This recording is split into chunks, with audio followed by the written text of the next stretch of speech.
뉴욕타임즈가요, 지난 1000년 동안 사람이 만들어낸 것 중에서 각 분야의 최고의 것이 뭐냐라고 하는 것들을 조사를 해가지고 발표를 했는데, 그 발표한 것들을 봤더니 우리 그 지퍼, 옷을 이렇게 올리게 되는, 단추로 안 하고 지퍼로 올리게 된 것이라든지, 못도 그냥 못이 아니라 나사 못이라든지, 그다음에 사람들에게 오늘 찬양을 했습니다만 이 피아노라든지 이런 것들이 사람에게 참 좋은 유익을 주는 발명품이었다, 이렇게들 발표가 됐는데, 그 중에 하나가, 발표된 것 중에 하나가 금속 활자가 사람의 삶에 참 유익을 주는 발명품이다, 이렇게 이제 발표가 됐어요. 그런데 그 금속 활자의 이름은 구텐베르그의 금속 활자다, 이렇게 됐어요. 그런데 여러분, 그 금속 활자가 사실은 구텐베르그가 만든 금속 활자가 만들기 78년 전에 우리나라에서 1377년 직지심체요절이라고 이 금속 활자를 먼저 만들었습니다. 78년 전에. 7년도 아니고 8년도 아니고 78년이나 먼저 만들었는데, 우리나라에서 만든 금속 활자는 인정해주지 않고 유럽에 있는 구텐베르그가 만든 금속 활자를 사람의 삶에 유익을 준 최고의 발명품이다, 이렇게 만들어 놓은 거예요. 이게 먼저가 아닌데 말이지. 그래서 그 이유를 물어봤더니 말을 하기를, 우리나라에서 만든 금속 활자는 만들어 놓기만 하고 사람의 생활에 적용이 안 된 거예요. 사람의 생활에 적용이 안 돼. 그냥 발명만 해놨어. 그런데 구텐베르그가 만들어 놓은 금속 활자를 통해서 책이라는 것이 만들어지기 시작을 했고, 사람들에게 이 문화라고 하는, 책을 읽는 문화라고 하는 출판의 혁명을 이루었다, 구텐베르그의 금속 활자는. 그래서 발명한 거로 끝난 게 아니라 그 발명이 사람들의 생활로 이어져서 책이 만들어지고 출판의 혁명을 이루었기 때문에 이 구텐베르그의 금속 활자가 최고의 발명품이다, 이렇게 했다는 거죠. 78년 전에 좋은 기술을 만들고요, 78년 전에 수준 높은 금속 활자를 만들었음에도 그것이 우리의 생활하고 연결이 안 되니까 인정 못 받는 거예요. 아무리 수준이 높아도, 아무리 뛰어난 것을 발명을 해도 그것이 내 생활하고 관련이 없으니까요, 사람들한테 인정 못 받더라는 거예요. 저는 그 발표를 보면서 우리의 믿음을 한번 생각해 보는 거죠. 하나님을 잘 알아요. 성경도 잘 알고요. 남들이 할 수 없는 신앙 고백도 하고요. 기도도 참 잘한단 말입니다. 그런데 삶에 변화가 없어요. 그 말씀이 삶에서 적용이 안 돼요. 그러면 신앙이 좋은 거냐? 하나님이 그런 사람을 인정하시겠느냐 하는 거죠. 하나님을 잘 안단 말입니다. 성경을 잘 알아요. 그런데 그게 내 삶하고 상관이 없어요. 삶에 적용이 안 돼요. 들은 말씀이, 은혜 받은 말씀이 내 삶을 변화시키고 이끌어가야 되는데, 은혜는 받은 것 같은데 삶이 달라진 게 없단 말이에요. 과연 그러면 하나님이 그런 신앙의 모습을 인정하시겠는가? 그런 삶은요, 인정받지 못하는 신앙이 되는 거고요, 은혜를 받은 것 같은데 잘못 받은 은혜가 되고요, 성경을 보면 은혜에서 떨어진 사람이 되는 거고요, 오늘 성경에 나오는 말씀대로 하면 은혜를 헛되이 받은 사람이 되는 거예요. 내 삶하고 상관이 없는 말씀, 내 삶하고 상관이 없는 하나님에 대한 지식은요, 하나님 앞에 인정되지도 못하고 하나님의 은혜를 헛되게 하는 사람이 될 수밖에 없다는 거예요. 때문에 오늘 우리는 하나님의 말씀을 얼마나 알고, 교회를 얼마나 알고, 말씀을 얼마나 아느냐, 이게 중요한 게 아니라 그 말씀을 얼마나 삶에서 실천하고 있느냐, 이게 중요하다는 거예요. 여러분, 하나님의 말씀을 아는 데 그치지 말고 그 말씀이 삶으로 연결되고 내 삶의 변화를 이끌어내는, 하나님 앞에 인정받는 여러분의 신앙이 되시기를 주님의 이름으로 축원을 드립니다. 오늘 본문 말씀에 은혜를 헛되이 받지 말라 그랬고요, 저는 오늘 설교 제목을 하나님의 은혜를 헛되게 하지 말라, 이렇게 했습니다. 그러면 이 말씀을 하기 전에 헛되다, 왜 이런 말을 했는지 그 전 구절을 살펴봐야 돼요. 사도 바울은 고린도 후서 5장 21절에 이렇게 기록했습니다. 하나님이 죄를 알지도 못하신 이, 누굽니까? 예수님이죠. 죄를 알지도 못하는 예수님을 우리를 대신하여 죄로 삼으신 것은 우리로 하여금 그 안에서 하나님의 의가 되게 하려 하심이라. 왜 은혜를 헛되이 받지 말아야 되느냐? 죄 없는 분, 죄 짓지 않으신 예수님으로 말미암아 죄를 씌워서 우리로 하여금 죄사함을 받고 구원의 은혜 받게끔 그렇게 하셨기 때문에 예수님이 의가 되셔서 하나님의 말씀을 이루신 것처럼 오늘 우리도 부끄러움이 없는 의로운 모습으로 나를 대신하여 대속의 피를 흘리신 예수님을 위해서라도 의로운 삶을 살아가야 한다. 때문에 그런 의로운 모습으로 살아가야 하는 너희들은 하나님의 은혜를 헛되이 받지 말라. 이렇게 말씀하시는 거예요. 우리는 그냥 신앙인이 아니라 은혜로운 생활을 해야 하는 신앙인입니다. 그냥 왔다 갔다 하는 신앙인이 아니라 내 마음의 중심에 예수를 모시고 그 말씀이 살아서 역사하는 신앙인이 되어야 한다는 거예요. 그런 은혜로운 성도의 신앙생활을 통해 하나님이 영광 받으시고 많은 사람이 생명의 자리로 예수 앞으로 돌아오는 역사가 있는 것이고, 그렇게 하나님 앞에 영광 돌리는 사람에게 하나님이 축복해 주시고 그런 영광을 돌리는 사람에게 하나님이 기적의 주인공 되게 하신다는 거예요. 때문에 우리가 하나님의 은혜를 받는다, 이것은요 축복을 준비하는 그릇과 같습니다. 내가 얼마만큼 하나님의 말씀을 받고 그 말씀으로 나를 비워서 깨끗한 그릇으로 만들어 놓느냐, 그 말씀을 이루기 위해 얼마나 노력하고 수고하느냐, 그 그릇을 얼마나 큰 것을 준비하느냐에 따라서 그 은혜의 그릇에 하나님의 축복이 담겨진다는 거예요. 여러분, 베드로가 그냥 주님을 따라다니기만 할 때는 아무런 기적의 역사가 나타나지 않았지요. 그런데 마가의 다락방에서 은혜를 받았습니다. 그 다음에 예수 그리스도에 대한 복음을 담대히 증거하기 시작했습니다. 하나님의 말씀을 삶에 적용해서 은혜로운 생활을 시작한 거예요. 그랬더니 베드로가 가는 곳에 안진뱅이가 일어나고 눈먼 자가 눈을 뜨는 기적의 주인공이 됐습니다. 말씀을 증거할 때 사람들이 자신의 가슴을 치며 통에 자복하며 예수 앞으로 돌아오는 구원의 역사가 은혜 받고 은혜 받은 말씀으로 나가 증거할 때 은혜가, 그 기적의 역사가 일어나기 시작했다는 거예요. 지난 주간에 우리는 말씀 부흥축제 부흥회를 했습니다. 부흥회를 준비하기까지 결정하고 기도함으로 준비하고 협력한 장로님들, 또 열심을 다해서 참석하고 기도한 우리 성도님들에게 다시 한번 감사를 드리고, 이 자리에 계시지는 않지만 말씀을 증거하신 이종찬 목사님에게, 또 찬양 인도로 차량 운행으로 여러 가지 부흥회를 준비하기 위해서 수고한 우리 교육자실 식구들에게도 감사를 드립니다. 또 강사 목사님 식사 접대를 위해서 수고하신 분들, 헌신해주신 분들에게도 감사를 드리고, 부흥회를 위해서 이 모양 저 모양으로 섬겨주신 모든 분들에게 이 시간을 빌어서 진심으로 감사의 말씀을 드립니다. 이번 부흥회를 통해서 우리는 하나님의 말씀을 들었습니다. 그 말씀을 통해서 다짐하고 결단했습니다.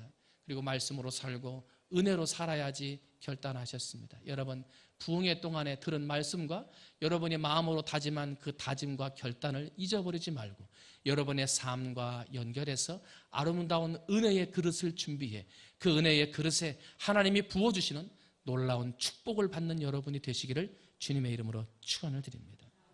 이번 부흥성회 가운데 많이 들은 말, 단어 가운데 하나라면 은혜입니다. 은혜.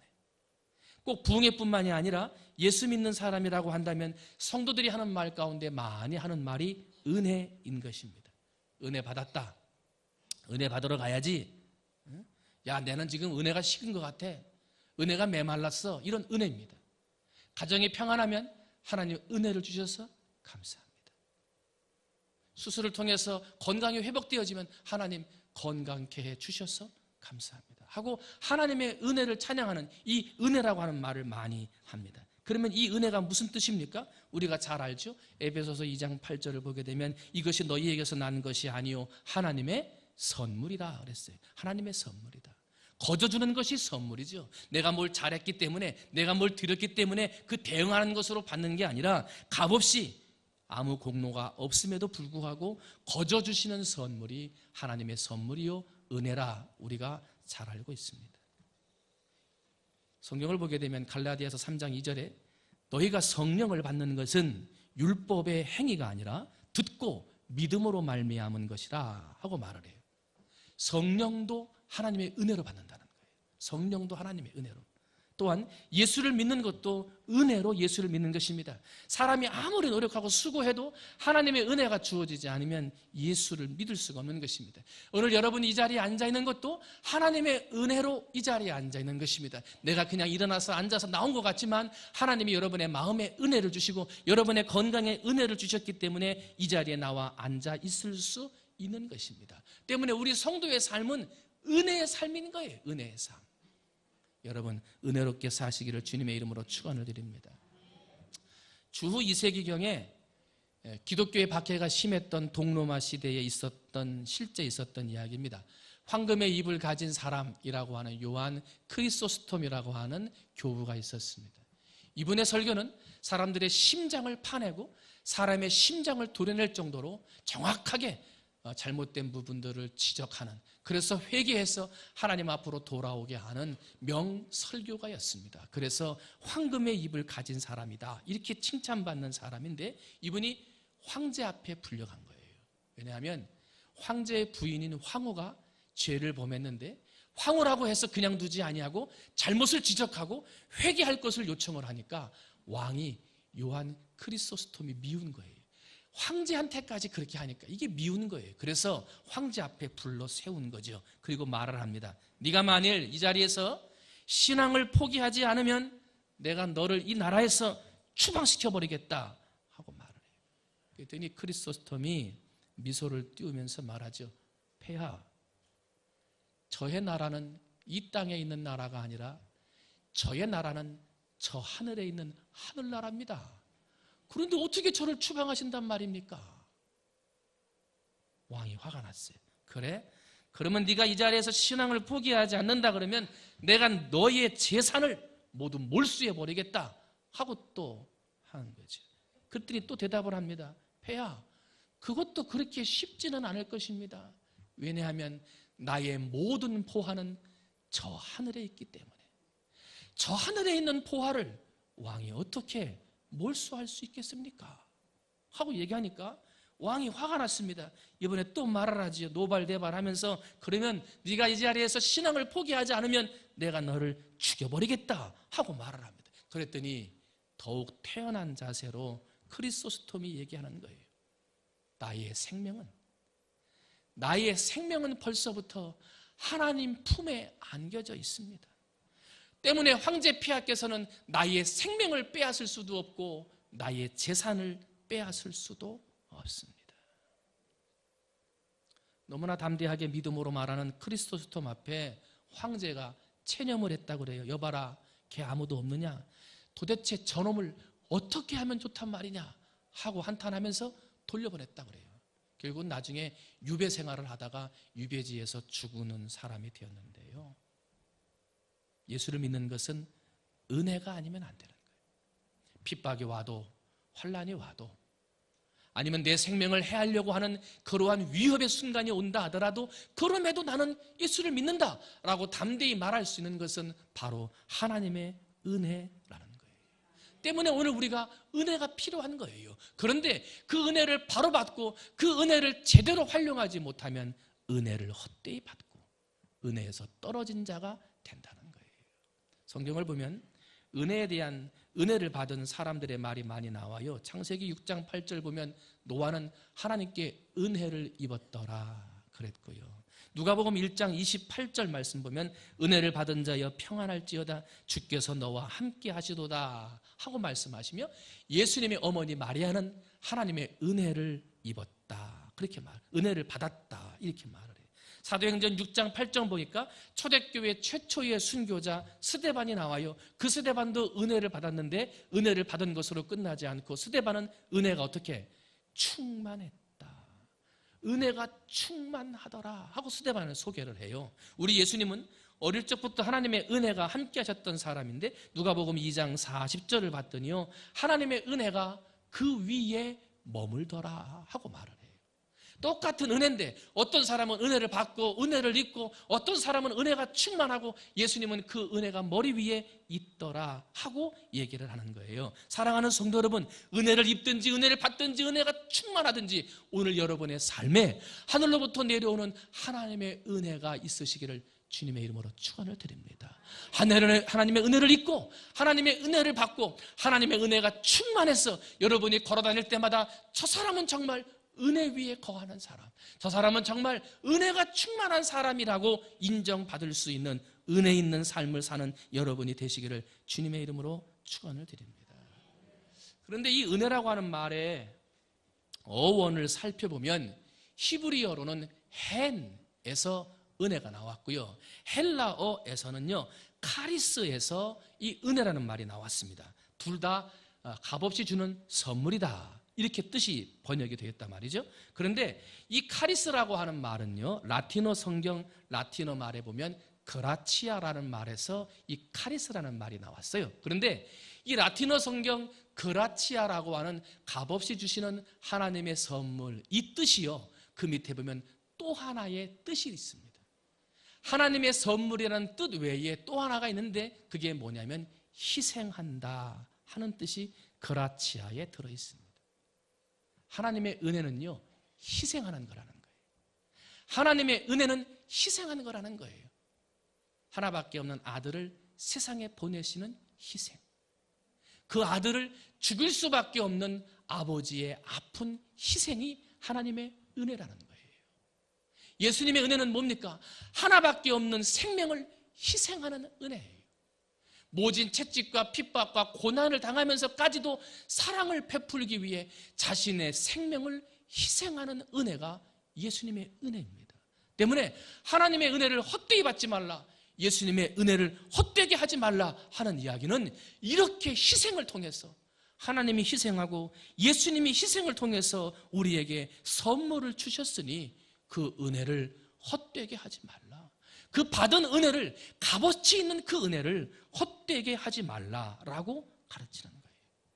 흔히 값없이 주는 선물이라고 그러니까 하나님의 은혜가 시시하고 값없는 것으로 생각하기 쉽지만은, 그러나 하나님의 은혜는, 예수님의 은혜는 하나님의 희생과 예수님의 희생을 기본으로 한 은혜라는 것입니다.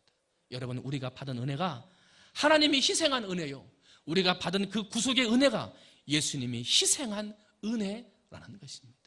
이러한 희생의 은혜가 내 안에 있음을 깨닫는 사람은요, 하루를 살다 가더라도 의롭게 살고 하루를 살다 가더라도 거룩하고 성결하게 살려고 노력할 수밖에 없는 거예요. 왜? 내가 받은 은혜는 아들을 죽이는 희생의 은혜였고, 내가 받은 은혜가 자신의 생명을 버리면서까지 희생함으로 받은 은혜의 선물이기에 그걸 받은 사람이 어찌 은혜를 떨어뜨리고 은혜를 헛되게 하며 살 수 있겠느냐는 거예요. 히브리서 12장 15절이에요. 너희는 하나님의 은혜에 이르지 못하는 자가 없도록 하고 그랬어요. 이렇게 큰 희생을 통해서 은혜를 주셨는데도 아직 하나님의 은혜의 자리로 나오는 자가 없다는 거예요. 그런 나오는 사람들이 부족하다는 거예요. 여러분, 어느 자리에 있든지 하나님의 자리에 나올 수 있도록, 하나님의 은혜의 자리에 나올 수 있도록 내 은혜를 지킬 뿐만 아니라 하나님의 희생의 은혜를 모르는 사람들에게 하나님의 은혜를 나누어주고 전할 수 있는 여러분이 되시기를 주님의 이름으로 축원을 드립니다. 히브리서 12장 15절 그 다음 절 말씀 연이어서 또 쓴 뿌리가 나서 괴롭게 하여 많은 사람이 이로 말미암아 더럽게 되지 않게 하며 그랬어요. 은혜를 헛되게 받고 은혜를 떨어뜨리는 사람, 은혜에 이르지 못하게 하는 사람이 쓴뿌리라는 거예요. 쓴뿌리. 하나님의 은혜를 가지고 은혜를 나누고 하나님의 은혜를 가지고 생명을 전하고 하나님의 은혜를 가지고 생명을 살리는 일을 해도 지금 부족할 판인데 쓴뿌리가 돼서 하나님의 은혜에 이르지 못하게 하고 은혜를 떨어뜨리는 자가 되고 은혜를 헛되이 받게 하는 자가 있더라는 거예요. 그런 게 쓴뿌리라는 거예요. 나 한 사람이 은혜를 잘못 받으면, 가정에서 쓴뿌리가 되면 가정이 평화가 깨지는 거예요. 나 한 사람이 은혜를 잘못 받아서 교회에 쓴뿌리가 되면 그 교회가 은혜롭지 못하고 성장하지 못하는 거예요. 은혜를 받아서 하나님의 나눔을 전하고 사랑을 전해야 될 사람이 쓴뿌리가 되면 그 직장에서 하나님의 영광이 되기는커녕 영광을 가리는 사람이 될 수밖에 없는 거예요. 사랑하는 성도 여러분, 오늘 우리가 은혜 말을 많이 하는데 여러분은 은혜 받고 어떻게 살고 계십니까? 은혜 받은 사람답게 아들을 희생하고 자신의 목숨을 희생한 그 은혜를 받은 사람답게 정말 감사함으로 성결하고 의롭게 살기 위해 노력하며 있는 자리에서 하나님의 복음을 전하는 모습으로 살아가십니까? 아니면 교회 안에서는 은혜 받은 모습으로 살고 있습니다만 혹시 바깥으로 나가서는 은혜 받지 못한 쓴뿌리의 모양으로 하나님의 영광을 가리우고 하나님의 의에 이르지 못하도록 방해하는 그런 모습으로 살고 계신 적은 없습니까? 나의 모습을 돌이켜봐서 항상 은혜를 입고 은혜를 받고 은혜가 충만하고 그 위에 은혜가 머물러 하나님 앞에 영광 돌리는 은혜로운 모든 성도들이 되시기를 주님의 이름으로 축원을 드립니다. 톨스토이가 쓴 유명한 작품 가운데 세 가지 질문이라는 동화가 있습니다. 옛날 어떤 왕이 있었습니다. 근데 그 왕에게는 풀리지 않는 세 가지의 질문이 있었다는 거죠. 살아가면서 제일 중요한 때가 언젠가? 살아가면서 제일 중요한 사람은 누구인가? 내 인생을 살아가면서 제일 중요한 일은 또 무엇인가? 이 세 가지의 질문이 풀리지를 않아 이 문제를 해결하기 위해 노력하고 있었는데 어느 날 말을 들어봤더니 지혜로운 노 수도사가 있는데 이분이 홀로 산속에서 살고 있다는 소식을 듣게 됐어요. 왕은 그 수도승을 찾아가는 거지. 숲 앞에 이르렀어요. 신하들은 다 돌려보냈습니다. 그리고 혼자 숲속으로 들어갔습니다. 나이 많은 노 수도사는 혼자서 밭을 갈고 있었습니다. 왕이 다가갔습니다. 그리고 묻습니다. 선생님, 제가 선생님에게 가르침을 받고자 왔습니다. 살아가면서 제일 중요한 때가 언제입니까? 인생을 살아가면서 제일 중요한 사람은 누구입니까? 선생님, 인생을 살아가면서 제일 중요한 일은 무엇입니까? 이것을 좀 가르쳐 주세요 하고 말을 합니다. 그러나 선생님은 아무 말 하지 않고 밭만 갈고 있습니다. 근데 왕이 봤더니요, 밭을 가는데 이 노인이 허리도 굽고 나이가 많아가지고 힘이 없어서 농사를 잘 못하고 있더래요. 그래서 자기가 하겠다고 말이지 팔을 걷어붙이고 노인이 하는 걸 뺏어가지고 농산일을 막 도와주고 땀을 흘리다 보니까요, 해가 뉘엿뉘엿 지더라는 거예요. 그래서 이제 언제나 일 끝날란가 하고 보고 있는데 갑자기 숲속에서 누가 뛰쳐나왔고요, 왕과 선생님 앞에 쓰러진 거예요. 누군가 봤더니 사나운 맹수의 습격을 받아서 다 죽어가는 사람이 쓰러진 거죠. 그래서 얼른 수도승의 집으로 옮겨가지고 이 왕이 밤새 그 사람을 아픈 상처를 닦아주고 해가지고 치료를 해주고 그 사람이 살았다는 거예요. 아침에 일어나 봤더니 수도승은 벌써 일하러 나가고 왕이 침대에 누워서 이렇게 잠자고 있는데 봤더니요, 그 침대 밑바닥에 어제 맹수의 추격을 피해 도망갔던 사람이 무릎 꿇고 있더래요. 아니 당신 왜 그러냐고 말이지. 그랬더니 왕이시여, 사실은 내가 폐하가 정치를 잘 못한다고 생각을 해서 폐하를 죽이려고 뒤따라온 사람입니다. 신하들이 돌아가고 숲속으로 들어가길래 당신을 죽이려고 뒤따라왔더니 이번에는 어떤 노인과 함께 이야기를 하고 있어서 당신이 혼자 있을 시간만 기다리다가 혼자 있으면 내가 죽이려고 칼을 들고 있다가 맹수의 습격을 만났는데 내가 죽이려고 했던 당신이 나를 살려주셨으니 나의 죄를 용서해 주십시오 하고 왕한테 사죄하더라. 왕이 너무나 기분이 좋아서 노 스승에게 달려갔고 노 수도사에게, 선생님, 제가 저 사람의 목숨을 살렸다네요. 저 원수 같은 사람이 이제 나하고는 친구가 됐습니다 하고 기쁘게 말을 하며 또 묻는 거예요. 선생님, 제가 세 가지 질문을 했는데 그 세 가지 질문의 해답이 뭡니까? 가르쳐 주시면 안 되겠습니까? 하고 다시 묻는 거지요. 그랬더니 그제서야 노 수도승이 뒤를 돌면서 말을 하더래요. 폐하께서는 이미 질문에 대한 대답을 폐하 스스로가 찾으셨습니다.